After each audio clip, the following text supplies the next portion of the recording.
তো welcome back again.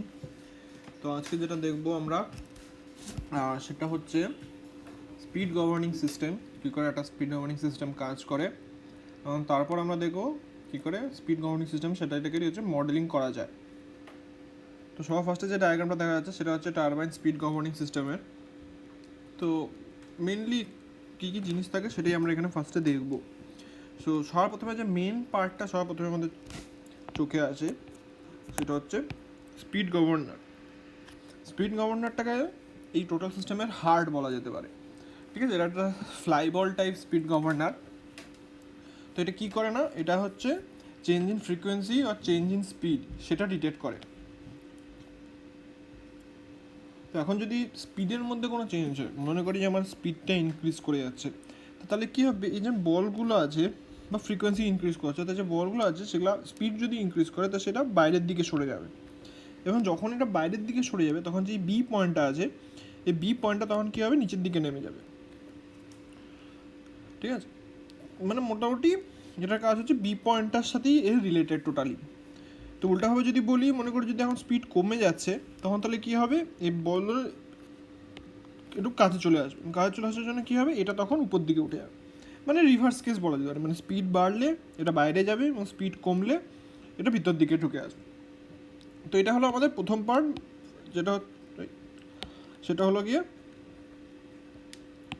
আমাদের speed governor. তো সেকেন্ড পার্টকে বলা হতে গেছে লিঙ্কেজ মেকানিজমস। তো এগুলো কি, এই এবিসি এই এবিসি সিডিকে বলা হয়ে থাকে যে আমাদের লিঙ্কেজ মেকানিজম। ঠিক আছে, তো এদের কাজ কি, এদের কাজ বেশি কিছু না। এটা কি করে, এটা হচ্ছে কন্ট্রোল ভালভকে একটা সিগন্যাল পাঠায়। কি বেসিসে সিগন্যাল পাঠায়, যে কতটা স্পিড চেঞ্জ করতে হবে। মানে যদি আমাকে স্পিড চেঞ্জ করা কোনো সিগন্যাল আসে, এদের কাজ হচ্ছে সেই সিগন্যালটাকে কন্ট্রোল ভাল্ভ অবধি পৌঁছে দেওয়া। ঠিক আছে, তো সিগন্যালটা কোথা থেকে আসে, সিগন্যালটা জেনারেলি আসে আমাদের স্পিড চেঞ্জার থেকে। তো এটা হয়ে গেলো আমাদের লিঙ্কেজ মেকানিজম। নেক্সট পার্ট কি, নেক্সট পার্ট আসবে আমাদের হাইড্রোলিক অ্যাম্প্লিফায়ার।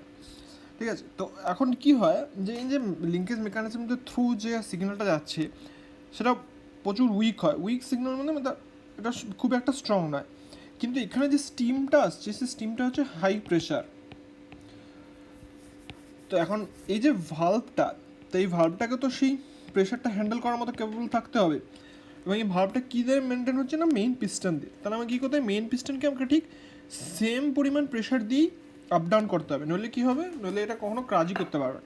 কিন্তু যে সিগন্যালটা আসছে আমার এখান থেকে সেটা প্রচণ্ড উইক। তো কী করবো আমরা এখন, এটাকে আমরা অ্যাম্প্লিফাই করবো। তো কী করে না, এখানে হাই প্রেশার অয়েল ইউজ করা হয়। হাই প্রেশার অয়েলটা ইউজ করে কী হয়, মেন পিস্টনকে ওঠানো করা হয়, এবং মেন পিস্টন ওঠানোর জন্য এখানে যে ভালভটা আছে সেই ভালভটা ওপেন আর ক্লোজ হয়। তার ফলে কী হয়, যে স্টিম ইনপুট টারবাইনে যাচ্ছে সেটার স্পিড বাড়ে, মানে বেশি পরিমাণ স্টিম টারবাইনে ঢোকে এবং তার মানে স্পিড বাড়ে। এটা হলো আমাদের হাইড্রোলিক অ্যাম্প্লিফায়ারের কাজ। তো নেক্সট পার্টটা কি, নেক্সট পার্টটা হচ্ছে স্পিড চেঞ্জার। স্পিড চেঞ্জার কাজ কি, স্পিড চেঞ্জার হচ্ছে এটা steady state power output setting ও দেয় টারবাইনটাকে। ঠিক আছে, ওর কাজ হচ্ছে কিছুই না, যে টারবাইনকে কতটা পরিমাণ ওর স্পিডটাকে চেঞ্জ করতে হবে তার জন্য একটা স্টেডি স্টেট আউটপুট প্রদান করা। তো এখন দেখেন মোটামুটি দেখা যাচ্ছে যদি এটা নিচের দিকে নেমে যায়, রেইজ করে যায়, রেইজ করানো মানে একে বলা হচ্ছে যে আরও বেশি পরিমাণে টারবাইন স্পিড বাড়াতে। তো এটা যখন নিচের দিকে নেমে যাবে তখন কী হবে, মেইন পিস্টন ভালভটাও নিচের দিকে নেমে যাবে। মেইন পিস্টন ভালভটা যখন নিচের দিকে নেমে যাবে তখন যে ওপেনিং ভালভটা আরও বেশি পরিমাণে খুলে যাবে, খুলে যাওয়ার জন্য বেশি পরিমাণে স্টিম টারবাইনে প্রবেশ করবে, এবং তার ফলে কী হবে, আরও পরিমাণে টারবাইনের স্পিড বাড়বে। তো রিভার্সটা উল্টাভাবে বলা যেতে পারে, যদি এখন স্পিড কমানোর দরকার থাকে তাহলে কী হবে, স্পিড চেঞ্জারটা উপর দিকে উঠে যাবে। এই উপর দিকে ওঠানোর জন্য মেইন পিস্টন ভালভটা উপর দিকে উঠে যাবে, এবং উপর জন্য এই ভালভটা মোটামুটি পরিমাণে ক্লোজ হয়ে যাবে। তো ঠিক আছে, তো এবার আমরা দেখব কী করে আমরা এই স্পিড গভর্নিং সিস্টেমটাকে আমরা মডেল করতে পারি। আমরা এই টোটাল স্পিড গভর্নিং সিস্টেমটাকে আমরা কী করে মডেল করব। তো সর্বপ্রথমে এগুলো একটু মুছে ফেলা যাক।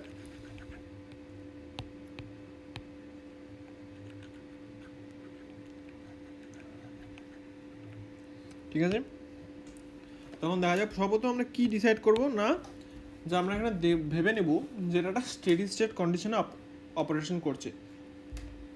মানে এই টোটাল যে লিঙ্কেজ মেকানিজমটা আছে এই টোটালটা একটা স্টেশনারি কন্ডিশনে আছে আপাতত, ঠিক আছে। তো এখন স্টেশনারি কন্ডিশন থাকার জন্য কী কী হচ্ছে সেটাও আমরা বলিনি। তো স্টেশনারি কন্ডিশনে আছে মানে যে পাইলট ভালভটা আছে সেটা ক্লোজড আছে, ঠিক আছে। মেইন পিস্টন ভালভটা একটা ফিক্সড পজিশনে আছে, ফিক্সড পজিশনে ইন দ্য সেন্স যে এই ভালভটা মোটামুটি একটা ফিক্সড পজিশনে। তো কীরকম ফিক্সড পজিশন না, টারবাইনের যে আউটপুটটা আছে এবং আমার যে লোড আছে সে দুটো ম্যাচ করে যাচ্ছে, মানে টারবাইনের আউটপুট আর জেনারেটারের আউটপুট দুটো মোটামুটি ম্যাচ করে যাচ্ছে। আর কি টারবাইন আর জেনারেটর যেটা আছে একটা পার্টিকুলার স্পিডে চলছে এবং তার জন্য তার ফ্রিকোয়েন্সি হচ্ছে এফ, ঠিক আছে, বা আমরা এফ নট হিসেবে ধরে নিতে পারি, ঠিক আছে। আর ধরে নিলাম আমরা জেনারেটরের যে আউটপুট, জেনারেটর আউটপুট সেটা হচ্ছে PG0 এবং ফ্রিকোয়েন্সি এটা অপারেট করছে, মানে সব কিছুই একটা নর্মাল কন্ডিশন আছে, মানে এখানে কোনো লোডের চেঞ্জ হয়নি, কিছু নেই, মানে একটা প্রিভিয়াস কন্ডিশনই অপারেট করছে, ঠিক আছে। এখন যে এই টোটাল যে অবস্থাটা আছে সের জন্য আমরা ধরে নিতে পারি যে স্টিপ ভালভের যে সেটিং যার জন্য আমার জেনারেটরের আউটপুট PG0 এবং সেটার ফ্রিকোয়েন্সি F0তে অপারেট করছে সেটা হচ্ছে আমার XE0, মানে এই পয়েন্টে আমরা সেটিংটা আমরা ধরে নিতে পারি যে সেটা হচ্ছে XE0, ঠিক আছে। তো আমরা এখন কি করব না দেখব যে কি কি চেঞ্জ হতে পারে। না সাপোজ করো কি যে স্পিড চেঞ্জারটা আছে সেটা কি করলো না বললো যে টারবাইনটাকে স্পিডটা ইনক্রিজ করতে হবে, মানে কি করলো ও নিচের দিকে নেমে গেল। এখন ও যখন নিচের দিকে নেমে গেল কি হচ্ছে এই পয়েন্টটা একটা পিভটেড পয়েন্ট, তো পিভটেড পয়েন্টের জন্য কি এই পয়েন্টটা যখন নিচের দিকে নামবে তখন কি হবে সি পয়েন্টটা তখন উপর দিকে উঠে যাবে। এখন সি পয়েন্টটা যে উপর দিকে উঠে গেল তো কি হবে এখন ডি পয়েন্টটাও তার সাথে সাথে উপর দিকে উঠে যাবে। এখন দেখো হাইড্রোলিক অ্যাম্প্লিফায়ারে কী হচ্ছে, ডি পয়েন্টটা যেই উপর দিকে উঠে গেলো মানে আমার কাজ কি, আমার কাজ হচ্ছে টারবাইনের মধ্যে স্টিমটা ইনপুটটাকে আরও বেশি করা যাতে পাওয়ার আউটপুটটা বেশি হয় বা টারবাইন স্পিডটা বেশি হয়। এখন যেই ডিটা উপর দিকে উঠে গেল, এখন দেখো পাইলট ভালভের এখানে দুটো পাত আছে, এই একটা আর এই একটা, তো এটা যদি উপর দিকে উঠে যায় তখন কী হবে এই টোটাল জিনিসটাই উপর দিকে উঠবে, এইটা উপর দিকে উঠবে, এই পোর্শনটা উপর দিকে উঠবে, ঠিক আছে। এখন যখন উপর দিকে উঠবে তো কী হচ্ছে হাইড্রোলিক প্রেশার অয়েলটা এদিক থেকে আসছে, ঠিক আছে। তো এটা যদি এখন উপর দিকে উঠে যায় এই জায়গাটা খালি হয়ে যাবে, কিন্তু এটা যখন উপর দিকে উঠে আসবে এই পোর্শনটা যখন উপর দিকে উঠে আসবে তখন এই যে অয়েলটা নিচের দিকে যেতে পারবে না, তার মানে আমার অয়েলটা এখান দিয়ে আর যাবেই না, তখন কী হবে অয়েলটা আমার উপর দিক দিয়ে ফ্লো করবে এখান দিয়ে, ঠিক আছে। তখন যেখানে উপর দিক দিয়ে ফ্লো করা শুরু করলো তো তার ফলে কী হবে মেইন পিস্টন ভালভটা আমার নিচের দিকে নেমে যাবে। তো এই মেইন পিস্টন ভালভটা যেই আমার নিচের দিকে নেমে গেলো তখন কী হবে ভালভটাও আমার কিছুটা পরিমাণ নিচের দিকে নেমে যাবে। তো এই ভালভ নিয়ে যাওয়ার সাথে সাথে বেশি পরিমাণে স্টিম আসবে এবং টারবাইনে চলে যাবে। এখন দেখো এই বেশি পরিমাণে স্টিম আসার জন্য কী হচ্ছে, আগে তো F0 ফ্রিকোয়েন্সিতে অপারেট করছিল, এখন কী হবে ওর কিছু একটা চেঞ্জ হবে, ফ্রিকোয়েন্সির মধ্যে কিছু একটা চেঞ্জ হবে। তো এই চেঞ্জটা কে সেন্স করবে না বি সেন্স করবে চেঞ্জটা, ঠিক আছে। বি সেন্স করার জন্য কী হবে এই বলগুলো আবার বাইরের দিকে সরে যাবে। নাও এখন আমরা কী করবো, তো আমরা ধরে নিতে পারি যে যে মুভমেন্টগুলো হচ্ছে এগুলো খুবই ছোটো, তার ফলে আমরা কী ধরে নিতে পারি যে এগুলো সব কটা মুভমেন্টই লিনিয়ার মুভমেন্ট, মানে নন লিনিয়ারিটি নেই সিস্টেমের মধ্যে। এগুলো হচ্ছে প্রিলিমিনারি অ্যাজাম্পশনস এবং এগুলোর উপর বেস করেই আমরা এটা কী করবো মডেল করব। তো আমরা কি অ্যাজিউম করে নেব না আমরা অ্যাজিউম করব যে যদি কোনো পয়েন্ট নিচের দিকে নেমে যায়, মনে করি সি পয়েন্টটা আমার নিচের দিকে নেমে গেল, তাহলে সেটাকে আমরা পজিটিভ হিসেবে ট্রিট করব, আর যদি উপর দিকে উঠে যান তাহলে সেটাকে আমরা নেগেটিভ হিসেবে ট্রিট করবো। এটা হচ্ছে আমাদের প্রাইমারি অ্যাজাম্পশন, ঠিক আছে। এখন দেখা যাক কী করে আমরা এটাকে মডেল করব। তো সর্বপ্রথমে সি পয়েন্টটাকেই দেখা যাক, ঠিক আছে। এখন দেখা যাক যে সি পয়েন্টের, প্রথমে ধরা যাক যে সি পয়েন্টের মুভমেন্ট কীরকমভাবে হতে পারে, ঠিক আছে।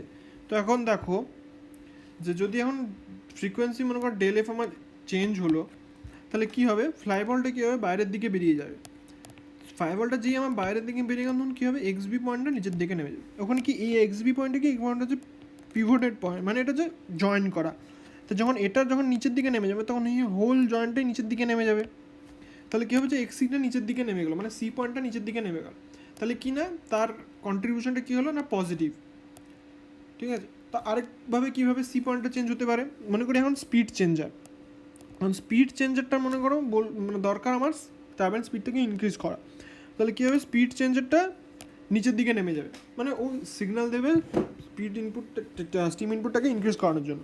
তো যখনই এ পয়েন্টটা নিচের দিকে নেমে যাবে তখন কী হবে, সি পয়েন্ট উপর দিকে উঠে যাবে, তাহলে তার কন্ট্রিবিউশন কী দাঁড়াবে না নেগেটিভ দাঁড়াবে। তাহলে আমরা জানি যে তাহলে এখন দেখা যাচ্ছে যে সি পয়েন্টের মুভমেন্ট দুটা জিনিসের উপর ডিপেন্ডেন্ট, একটা হচ্ছে এ পয়েন্টের মুভমেন্ট, একটা হচ্ছে বি পয়েন্টের মুভমেন্ট। তো এখন দেখা যাক আমরা সেটা কী করে মডেল করব, ঠিক আছে। এখন ধরে নিলাম আমরা যে মুভমেন্টটা হচ্ছে সি এর, সেটা আমরা ডিনোট করব ডেল এক্স সি দিয়ে, ঠিক আছে। তো এখন আমরা দেখলাম যে বি পয়েন্টের জন্য তার মুভমেন্টটা ডাউনওয়ার্ডস, তার মানে সেটা পজিটিভ, ঠিক আছে।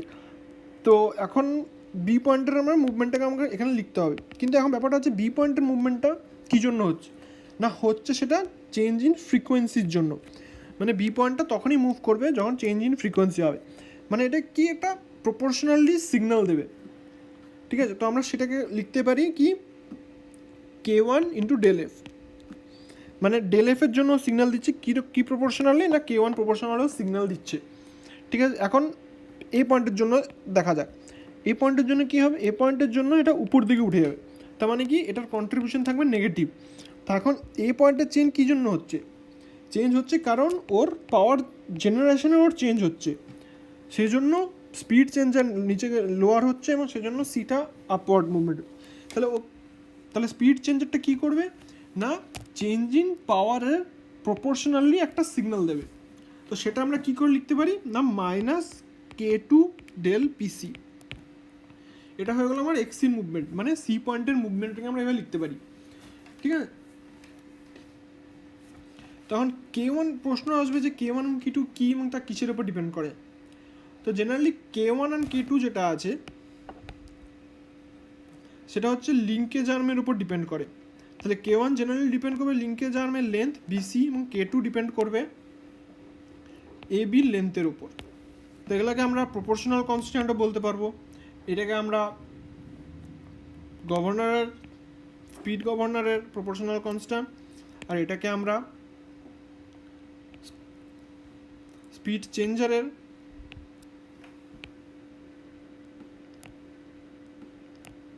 প্রপোর্শনাল কনস্ট্যান্ট হিসেবে বলতে পারি। না এটা গেল সি পয়েন্টের মুভমেন্ট। নাও এখন দেখা যাক ডি পয়েন্টের মুভমেন্ট কিসের ওপর ডিপেন্ড করছে, ঠিক আছে। তো এখন ডি পয়েন্টের মুভমেন্টটাও কিন্তু সি আর ই দুজনের ওপর ডিপেন্ডেন্ট, ঠিক আছে। তো এখন ডি যদি আপওয়ার্ড মুভমেন্ট হয়, ঠিক আছে, তো এটাও একটা পিভটেড পয়েন্ট, ঠিক আছে। ডি এর যদি আপওয়ার্ড মুভমেন্ট হয় তাহলে ডি যদি উপর দিকে উঠে যায়, তার মানে এটা উপর দিকে উঠে গেল, মানে ই নিচের দিকে নেমে যাবে, মানে এ কী বলছে না মোর স্টিম এটাকে ইনপুট দিতে হবে। তো মোর স্টিম যদি ইনপুট দিতে হয় তার মানে কি এটা উপর দিকে উঠে যাবে,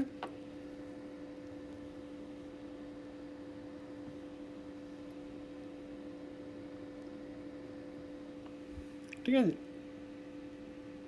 এখন আমরা দেখবো যে ডি পয়েন্টের মুভমেন্টটা কিসের ওপর ডিপেন্ড করে।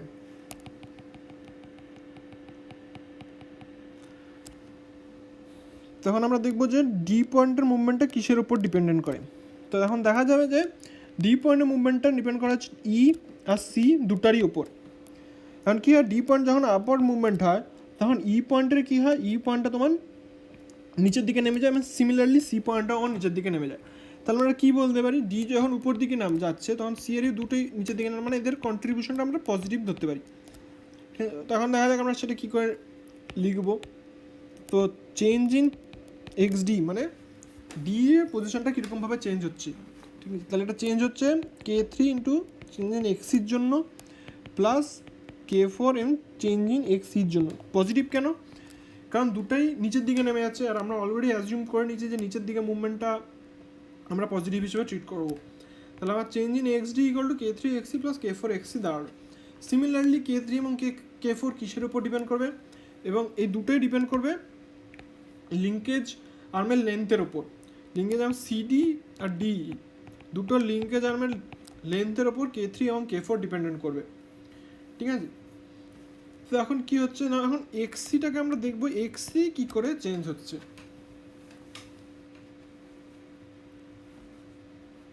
ঠিক আছে। তা এক্সিটা কী করে চেঞ্জ হচ্ছে, এক্সিটা চেঞ্জ হচ্ছে এক্সডির জন্য।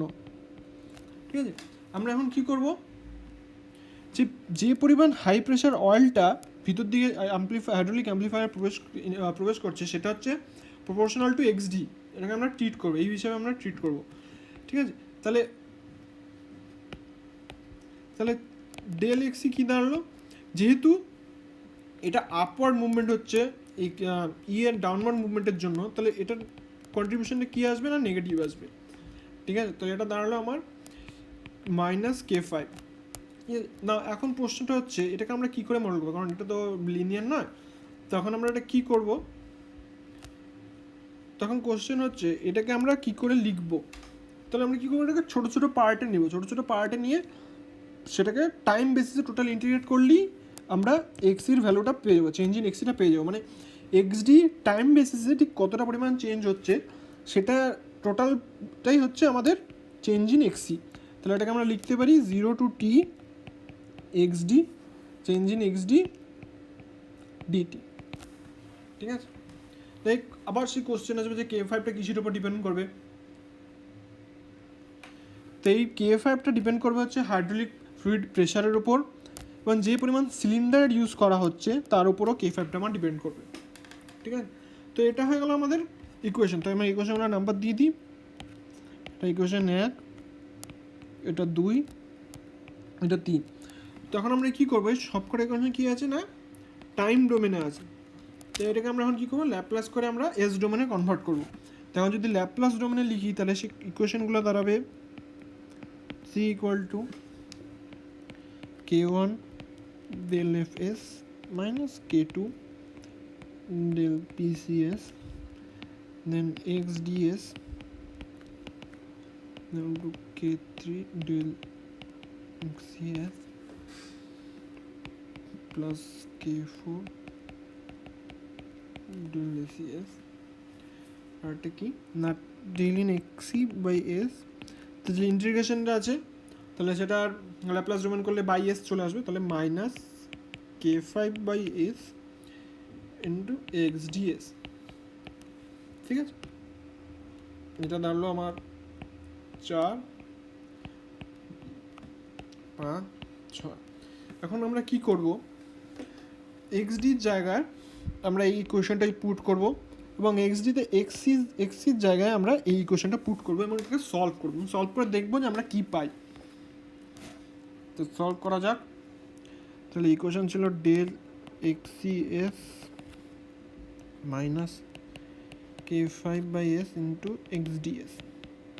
তো এটাকে যদি আমরা লিখি -K5/S, হ্যাঁ, তো তার জায়গায় K3, এখানে del XC আসতো, তো তার জায়গায় আমরা একবার ডাইরেক্ট XC ভ্যালুটা আমরা পুট করে দিচ্ছি। তাহলে এটা আসবে K1 del Fs minus K2 del PCS, ঠিক আছে, প্লাস K4 del XCS। ঠিক আছে, এখন দেখো এখানে সবকটা এখানে মাইনাস গুণ করতে হবে, -K5/S দিয়ে গুণ করতে হবে। এখানে একটা XC আছে, এখানে একটা XC আছে। যদি আমরা টোটাল টার্মটাকে এদিকে নিয়ে আসি এবং XCটাকে কমন নিই তাহলে আসবে change del XCS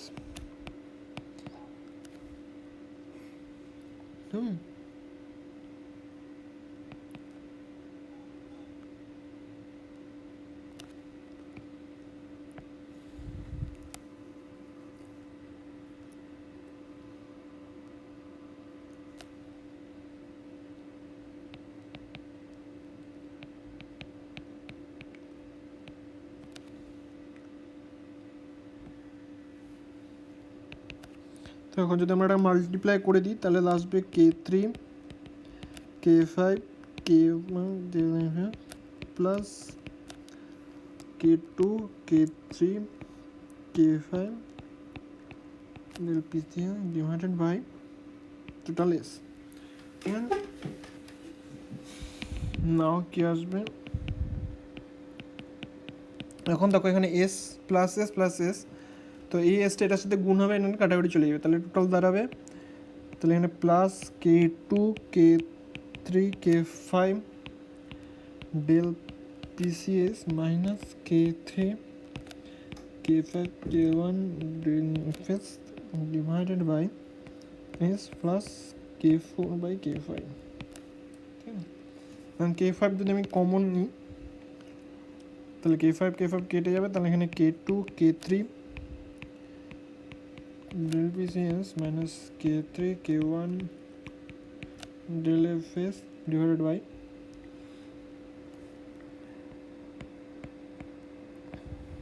s by k5 plus k4, ঠিক আছে। তো এখন আমরা কী করবো, এটাকে আরও সিম্পলিফাই করবো, ঠিক আছে। তো এখন কি করব, আমরা k4টাকে আমরা এখান থেকে কমন নিই, তাহলে k2 k3 del PCS minus k3 k1 del fs divided by k4 যদি কমন নিই তাহলে 1 plus s by k5 by k4, ঠিক আছে। তাহলে বাইরে আসলো আমার 1 plus s k5 by k4,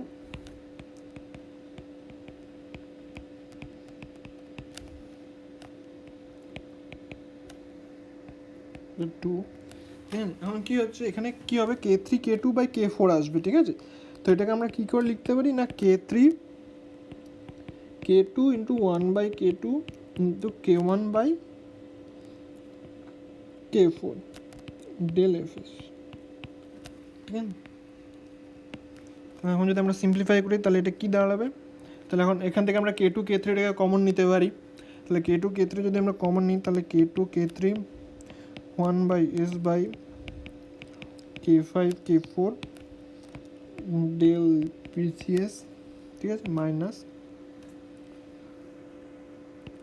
k1 by k2 into del fs, ঠিক আছে। এখন আমরা যদি আরও সিম্পলিফাই করি তাহলে আমরা এটাকে আমরা মোটামুটি লিখতে পারি kg 1 plus s tg del PSS minus 1 by r into del fs,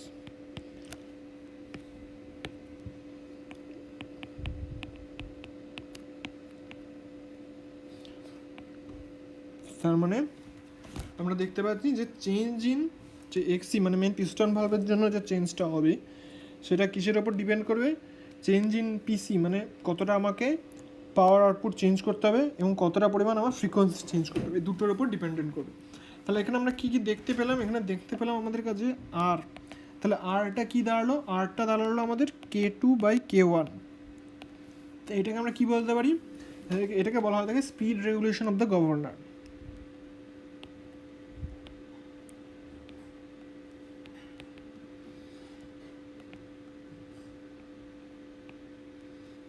ঠিক আছে। তাহলে এখন কেজিটা কি, কেজি হচ্ছে আমার k2 k3 by k4, sorry এখানে একটা এটা ডিভাইডেড বাই k4 হবে, ঠিক আছে, ডিভাইডেড বাই k4, ঠিক আছে। এটাকে কি বলা হয় থাকে, এটাকে বলা হয় থাকে হচ্ছে গেইন অফ স্পিড গভর্নর,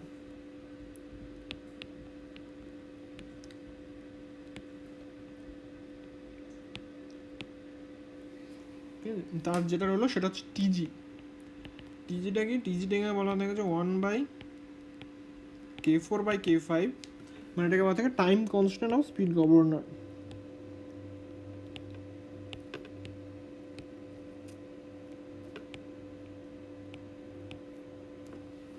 হ্যাঁ। তখন আমরা এটা কী করবো, এখন আমরা কন্ট্রোল সিস্টেম জানি, তো আমরা এটা কী করবো, একটা ব্লক ডায়াগ্রাম রিপ্রেজেন্টেশন করবো একটা স্পিড গভর্নিং সিস্টেমে, ঠিক আছে। তো এখন যদি আমরা দেখা যাক মানে তার জন্য কী হচ্ছে, মানে আমাদের এক্সিএসটা হচ্ছে আমাদের আউটপুট, ঠিক আছে। তো আমরা ইনপুট কী কী না, ইনপুট হচ্ছে এটা change in power and change in frequency, ঠিক আছে। তাহলে কী হচ্ছে 1 বাই আর, তার মানে এটা গেইন হচ্ছে, এর গেইন হচ্ছে 1 বাই আর এবং তার সাথে মাইনাস এবং তার টোটাল গেইন। তাহলে যদি আমি মডেলিং করি তাহলে এটা কীরকম দাঁড়াবে, এই গেল আমার সামেশন ব্লক। তো এখানে আমার কি আসবে না, change in power positive negative, ঠিক আছে। তো এখানে আমার কি আসবে 1 বাই আর গেইন, তো এখানে কোন সিগন্যালটা আসছে, এখানে আসছে চেঞ্জ ইন ফ্রিকোয়েন্সি, তো তার সাথে এবার total gain 1 plus S TG. And আউটপুটটা কি না, আউটপুটটা হচ্ছে চেঞ্জ ইন এক্সি, এটা এস ডোমেনে এটা হয়েছে। তাহলে এই হয়ে গেল আমার টোটাল ব্লক ডায়াগ্রাম।